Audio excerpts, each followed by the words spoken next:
Welcome to Reparenting Radio. I'm Lisa Watson, a transformational coach, author, and cycle breaker, just like you.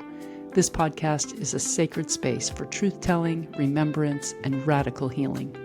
Each week, I share stories, spiritual teachings, and nervous system wisdom to help dismantle disempowering beliefs, break generational cycles, and reclaim our sovereignty. So together, we can build a new world rooted in love and freedom for the generations to come. If you're ready to remember who you are beneath the programming, you're in the right place. Let's get started. Welcome to Reparenting Radio. Okay, today we have something special for you, and we're going to do this going forward as well. Izzy and I have the best raw and real conversations about what's just currently going on for us, because we do use our life as our greatest guru to mirror back to us where we need to reparent ourselves. And so Yes, we haven't spoken in a few days, Izzy and I, and we're going through a full moon right now, and we've both been feeling it. And I just know that because I know her and she knows me. Oh yeah. Oh yeah. And so we just know. So today we just want to share with you our real life and how we use the things that we talk about here on the show, how we apply them to our own selves on a daily basis. And it's going to be a surprise because I have no idea what we're going to talk about. But I'm going to throw the ball to you, Izzy. What do you think? How are you feeling on this full moon? Like what's coming up for you? Oh, a couple of things. I mean, the world's pretty crazy right now, and I really think that we, especially as women, feel the weight of the world in our own emotional bodies. And so whenever there's chaos in the world, I tend to feel it, usually in the form of grief. I really feel I get tuned into the frequency of grief. I feel like that's something I process well and off this planet. So that's just what I feel mostly when things get crazy or around the full moon. It's like just releasing emotions. And I think that's maybe because a lot of people have blocks to grief in the form of anger. Like they go to anger more easily. I go to grief more easily. Grief is usually underneath anger. Anger And is then grief's bodyguard. yes, totally. Some of it's mine shedding old parts of myself right now, and some of it's what's happening in the world. Literally, Mother Earth is rolling over, and volcanoes are going off, and wars are happening in places currently. But um, even though I'm not watching any of that right now, I can feel it. And so today, I'm feeling a little triggered because something I've been working on in my journey a lot is my relationship to money and financial health and my independence. Even in my life path number is 1, which is all about identity and intimacy and independence and money. Mine is 2. I didn't. Really? Why did I not realize we had the same life path number? Oh my gosh, that's so funny. Of course, of course. And we're Oh my partners, gosh. so that's Totally makes sense. So here we are, a couple months after our first Kickstarter launched, which was an incredible learning experience, and we got a lot of eyes on our book. We exploded out to the world, went through all the uncomfortability of shining, showing our true selves to people, being like, this is what we've been working on, and it's really close to our hearts. It's really nerve-wracking to share our authentic selves with the world, right? And I want to just interject here. We write children's books also. So I'm a reparenting coach, and Izzy's an illustrator. She's an artist, and she's the illustrator for our children's books. We have plans to write lots of children's books. And our first one is Courage Finds His Calm, which can be found anywhere you look for books. Yes, awakentheone.org. So we went through this Kickstarter campaign, and we didn't make our goal. It was a learning curve. So we relaunched, and I hear you. I'm just going to overlay, it's hard to feel like you have to bring in money. Yep. And I'm going to let you go back to your story, Izzy, but I just want to say that right now, the purpose of recording this today was to tap into the energies that are happening right now on this planet. And full moons typically do tend to bring in higher energies, but we've had lots of solar flares, the Schumann resonance is up, and it's stirring up in us any belief systems or any attachment to belief systems that are no longer serving us. Because the reparenting process that we're doing is from a higher self's perspective. We're teaching ourselves who we really are, God in form. That's the purpose of Reparenting Radio and what we teach. So we have to shed all these beliefs and understand that our reality is based on the beliefs that we hold. And if we believe that you have to work hard to make money, money doesn't come easily to you, though, that is what you will manifest in your reality.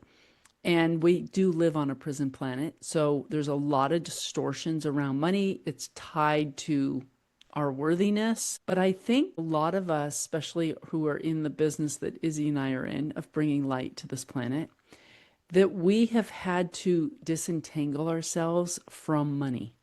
It has not been our motivating factor ever for anything that we do. And we're not chasing money. We're not chasing anything, but we're just wanting to bring more light to the planet. And Izzy and I know in our heart of hearts, in our souls, that we are the creators of this reality, and we're just creating money is easy, comes easy and effortlessly to us. But we're challenged often in our 3D reality of it showing up right then. It's like forcing us to have faith and trust because we've never been disappointed. But it's this nerve-wracking sort of game that we play with the universe, that we trust everything's going to be right there, but there's not a lot of security in that, right? Totally. And I think the thing that I've been coming up against is like still having some of my worth tied to money. Like I just went on this trip with my three best friends, and they are very focused on finances and the money they bring in. And, because of that, they're very fashionable and they like are very okay with like lavish dinners. And we talk about stepping into and embodying the paradigm and the person you want to become, feeling it in your body, and acting as if. And so there's this resistance that potentially old me and new me has, like straddling these worlds of being like, okay, I want to act as if, but I don't want to spend more than I actually have. And I don't know, it was more a feeling of being like, oh, I'm not worthy enough to like spend time around these women because they're not going to respect me because I'm not making enough money, or I'm not interested in a lifestyle where you're always grinding all the time. And that's what they do. And I want to create a template for others in the future of like, you don't have to work hard to be successful. You don't have to work hard to have your needs met. And I believe that when you serve in the fullness of your gifts, money comes to you. And that might be very direct, like you run a class, you get paid by the people who attend the class. But it should feel easy, It should feel like play. When you play in the world and this kingdom of God through the way that you were created, I believe you're taken care of. That's the natural order of things. So perhaps like the old belief or the limiting belief is like, I have to make money to have worth on this planet. And then maybe something about, being afraid to step out in that authenticity and that play. Because it is really scary to just show who you really are. And so I have this disconnect of like, oh, I have to make money. And I know that the old way is just get a job, a normal job. But I know that the most abundant way is serving in the fullness of who you were created to be. So I could either do something that's not who I was created to be, which would cause more resistance and not get me to where I want to go faster.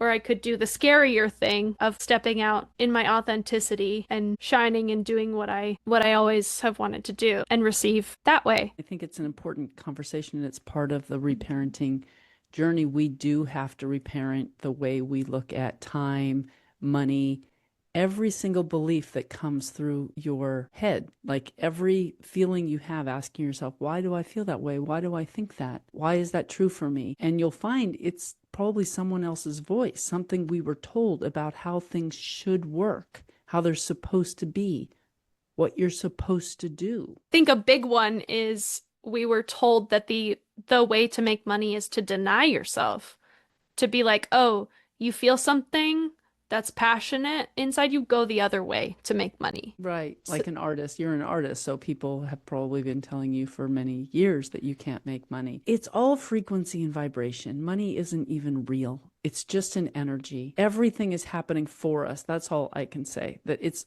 whether you have money or you don't have money, you haven't done anything wrong. It doesn't mean you're don't necessarily believe you're worthy or deserving or that your vibration isn't high enough. But anything that happens in our reality, we should look at as a mirror. What is it trying to tell me? What is it showing me about myself? For me, I'm feeling the same thing recently for whatever reason, like it just keeps coming up and it feels like I'm not safe. That's the right. energy that I've been tapping into. You've been tapping into, what did you say? Grief. I've been tapping into a lack of safety. And I wonder if Yeah, that's also same. from the collective that I'm, and it comes to me when we have these feelings, these higher sensory perceptions, sometimes they come to you through experiences that you're having in your own life, or they carry a certain vibration of like not having enough money. Like not being safe would be, oh, you don't have enough money. So these thoughts keep popping into your head that you don't have enough, or where is it? When's it coming? There's so much going on the other side of the veil. It's just hard to even know. I think the important thing is just to remember that we are creating this reality, that everything is happening for us, and that if there's any anxiety, it's your fear of the future. Everything Right. we feel is attached to a thought. And as challenging as it may be, the solution is simply to refocus what you're thinking about and not buying into those beliefs anymore. I have to tell myself like 10 times a day, Lisa, you're worthy. You're as worthy as anything ever. You're perfect, innocent little baby, and I love you so much. And you're God in form. Are you kidding me? You're worthy. But every once in a while, I feel this little feeling. Something comes over me, and I'm like, oh, that kind of feels like fear or nervousness, or I'm not working hard enough. I'm not good enough. Like I'll take 3 or 4 days off. My Right. shoulder's been bothering me, so I haven't done anything, and I have some projects that I want to get done. And I'm just over here feeling extremely guilty. And that has been a lesson for me, just looking at it. The guilt doesn't make me run to work. The guilt is saying, why is it not okay that you prioritize your own health and your own self? Like when I use my mouse, it Right. hurts my arm. My arm's really bothering me. So I'm like, then just don't use it, you know? And then I feel guilty. Totally. Yeah. So we have to just not engage with those programs. The way I see it, it's they're invaders. It's like they're the parasites, those scripts. And when it tries to come in and tell you you're not worthy enough because you're not working or earning enough money right now, you don't have as much money as your friends, you're like, no, I hear you, but this isn't the reality we live in anymore. I've been telling my And avatar, I'm going to tell you who you are now. We're stepping into a new world. The old rules no longer apply. I hear you. This is hard to unwind from, but this is what we believe now. Money comes easily and effortlessly to us, and we don't need to be slaves to a system in order to receive. We can take care of our mm, bodies first. We can take care of our mental health first. We should be able to take care of our children first, not this allegiance to some totally. dollar. The only way it's going to change is if we have to believe it's going to change. And I Hmm. know because I've just received the remembering that we've shifted into this new timeline where it is possible. And actually, the only reason why I just felt it, the only reason why a job actually brings you money is because it makes you feel more safe and more secure. So you're actually in the frequency to receive that. And if you're not, some people enter into jobs. Like I worked at a smoothie shop a couple years ago, and I worked so hard every day for 6 hours or more, was on my feet all day and was barely making anything. And I was exhausted when I came home. And that was the hamster wheel that you get trapped on, is like taking all your creative energy for something you're not made for just to make a little bit of money. To be But slave to that's a an old system. story. I feel like to be a slave to a system. And so I was like, yeah, we're not doing that. I'm going to put my creative energy towards something purposeful that's going to help the world that I'm actually made for. Because when you do something you're made for, flow just comes in. It's crazy. I feel like this round, this layer of purging these beliefs for me, or purging this energy, is actually like kind of grieving people not understanding, because I feel like I have this very new perspective compared to the average person. Yeah, you It have a much or higher spiritual perspective on all uh, aspects of life. like in the faith that things will come in, and the understanding that your frequency is what determines what comes to you. And it's not like you never have to take action. Like we're in a game experiencing the physical world for a reason.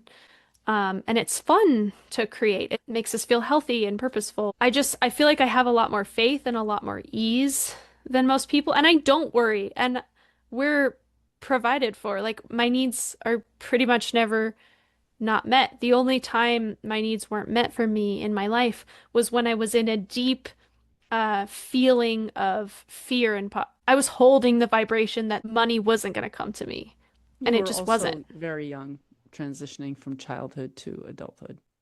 Totally.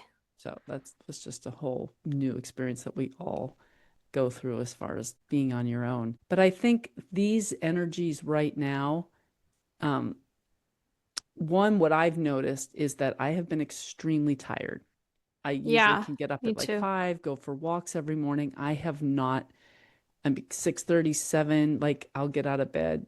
I made myself get up today, but I've been super tired. And then at night at like 7 o'clock, I'm like lying on my husband's lap on the couch, resting, and falling asleep.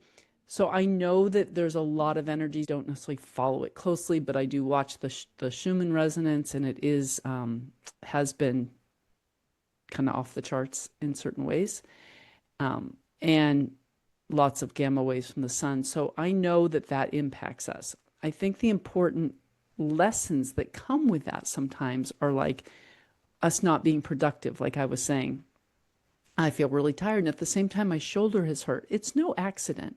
It's like my whole right side has shut down and I'm exhausted. My higher self is sending a clear signal, don't work. Like, just don't work. You can't. Your arm hurts and you're exhausted. So back off. And it's like I'm being called to trust and step into the system that I know is there. I know that this is a hologram based on frequency and vibration. It's like we want you to allow it to happen.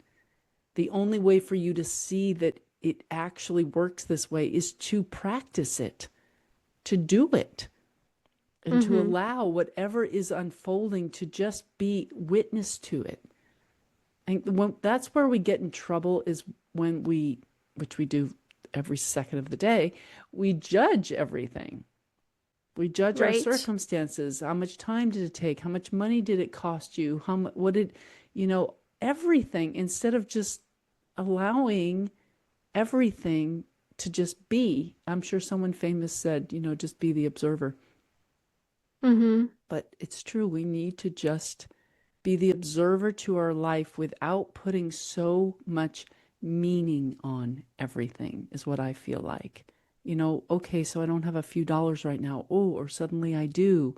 Or it took me this much time versus that much time. Like, who said that there was the right amount or the right length of time? Like, who made up that rule?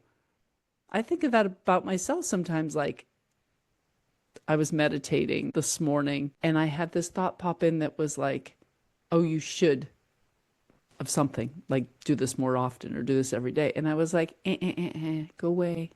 It's like, I see you, I hear you, but no, we're perfect. Like, there are no rules, only the ones that you present to me and then get upset that we didn't follow. Like, just don't present me with that rule. It doesn't exist anymore in my mind. Rules about time and working hard and not being able to be happy in the moment. Yeah. Oh my gosh. Beating ourselves up for not doing whatever we think we should be doing. And then not, like, I know I, in the past, have really held myself back from enjoying things if I'm not, like, doing enough. I didn't realize how much I was doing that until recently.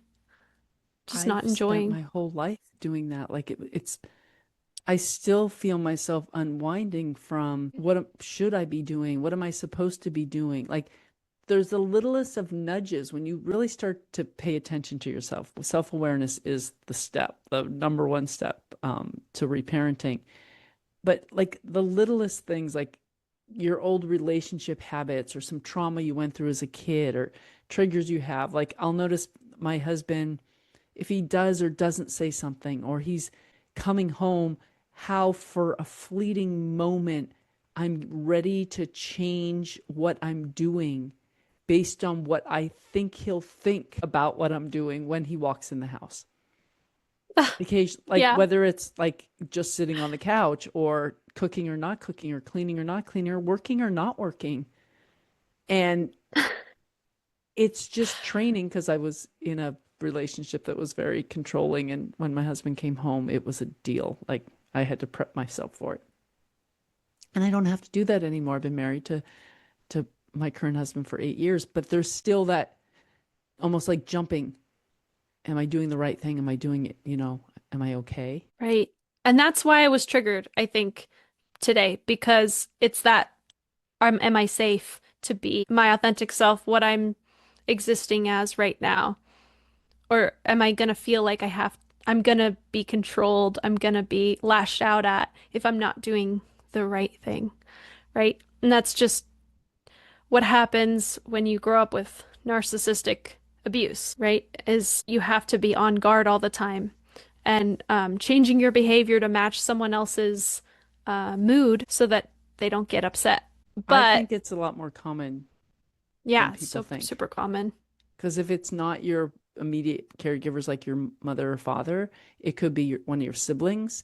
It could be the way you were treated by friends at school, teachers, society in Yeah, general. So this reparenting isn't about, people can say, oh, I had great parents. I don't need to reparent myself. We all need to yeah. reparent ourselves because we need to teach ourselves new belief systems that have been taught to us in a very disempowering world. Totally. I mean, I know I have had a lot from teachers as well. And my friend, she has amazing parents, but she did ballet from the time she was like 6, I think, to 14.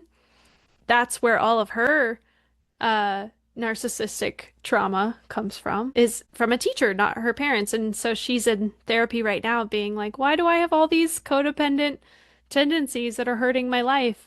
She's like, oh, it was all from ballet at that sponge time when you're taking in all Mm-hmm. that information. I really think that that was what set me off today, is because I was talking to my husband about finances, and he was like, well, if things don't start moving, like when is the point where it's just time for you to get a job?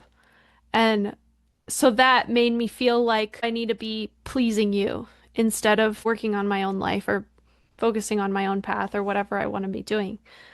I have to stop whatever I'm doing and pivot, I guess. Mm-hmm. Yeah, it's just you're being challenged. Like in those conversations that happen, we create that reality for ourselves, our partner posing that question to us. It also just throws you back into the 3D world where you're like, I don't want to do something I don't want to do. I don't Right. have to. I remember who I am, for Pete's sake. I'm God in human form. Like I say that to myself. I don't have to do anything I don't want to do. And I believe that. And the more you believe that, the more it becomes your reality. And you point it out everywhere it's happening, not where it's not happening. We don't give energy to where it isn't showing up in our life. We simply point out where we do see we have power, where we do see we have freedom, where we do see we have abundance, and we just give that energy. See, it's right there. You can tell your inner child, it's right there. Look at the abundance of socks we have in our drawer. You know, the abundance of food every night. We're abundant. We're safe. Telling her how safe she is, how abundant she is. You don't focus on what your husband said that wasn't pleasing to you. You focus on things other people have said that are more motivating. You give those things energy. Our friends and family can often say things because they're just running scripts. They're just running scripts from the old programming. So him saying that was literally a script. I've heard it many times. I've said it myself. Maybe I should just get a job, right? It's just a script. It feels so bad in your body. It feels so like obtrusive and like a cage to the divine to me. Yeah. So this is Izzy and I's life. Like, this is how we do it. And when these things come up, we look at what's the reparenting process here? Meaning, what beliefs do we need to find to let go? What belief am I holding right now that is causing these thoughts that are now disturbing to me? Like, what story am I telling myself? All I have to do is tell myself a different story. All I have to do is remember who I am and focus my energy on what I want, not what I don't want. Absolutely, yeah. That's the thing. And that is where the tough work is done here. So, for all of you listeners, pay attention to what you're thinking, what you're saying, and just be really cautious with your energy. Thanks, all right, folks. Thanks a bunch. Thank you for joining this episode of Reparenting Radio. If it sparks something in you, be sure to subscribe, leave a review, and share it with a fellow cycle breaker. If you want to go deeper, visit my website at reparent-yourself.com for healing tools and programs. And be sure to explore my soul-nourishing children's books at awakentheone.org. Until next time, stay sovereign, speak your truth, and keep reparenting your way home to yourself.